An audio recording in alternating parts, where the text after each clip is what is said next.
जनता चुनाव परिणाम आने के बाद राजनीति का पारा लगातार गर्म आया हुआ है। बीजेपी कांग्रेस सामने सामने, खासकर अशोक चांदना और राधा मोहन अग्रवाल के बीच सियासी बहस छिड़ी हुई है। इसी कड़ी में बीजेपी प्रभारी अग्रवाल ने चांदना के बयान पर पलटवार किया और कहा कि अगर हम चाहते तो अंततः उपचुनाव हमारी जेब में होता। साथ ही राधा मोहन अग्रवाल ने अंत में कांग्रेस की जीत को कांग्रेस के मुंह पर झन्नाटेदार तमाचा बताया। वहीं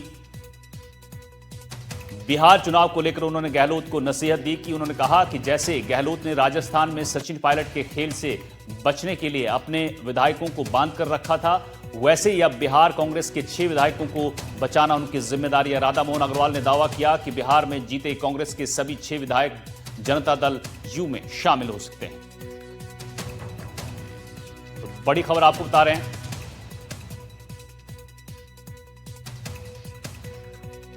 अंता चुनाव ने सिद्ध किया है कि भारतीय जनता पार्टी इस देश में कितना निष्पक्ष चुनाव कराती है। दिल्ली में भी हमारी सरकार है,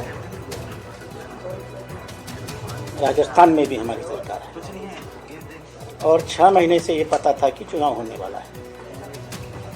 अगर हम चुनाव को राजनीतिक आधार पर, मतदाता सूची के आधार पर, प्रशासनिक आधार पर नियंत्रण करना चाहते गलत तरीके से, तो अंतः चुनाव हमारी जेब में हो सकता है। लेकिन हमने जन भावनाओं का सम्मान किया, पूरी ईमानदारी के साथ, 100% निष्पक्षता के साथ। मैं दूसरा उदाहरण दे सकता हूं जम्मू कश्मीर का। श्रीनगर की अधिकांश सीटें हमारे हैं, लेकिन 70% चुनाव हुआ है, अंत में 81% मतदान हुआ है। तो जो लोग भारतीय जनता पार्टी पर वोट चोरी का आरोप लगाते हैं, अंतः चुनाव उनके गाल पर एक बहुत बड़ा और झन्नाटेदार तमाचा है। भारतीय जनता पार्टी इस देश में कितना निष्पक्ष चुनाव कराती है। दिल्ली में भी हमारी सरकार है, राजस्थान में भी हमारी सरकार है और 6 महीने से ये पता था कि चुनाव होने वाला है।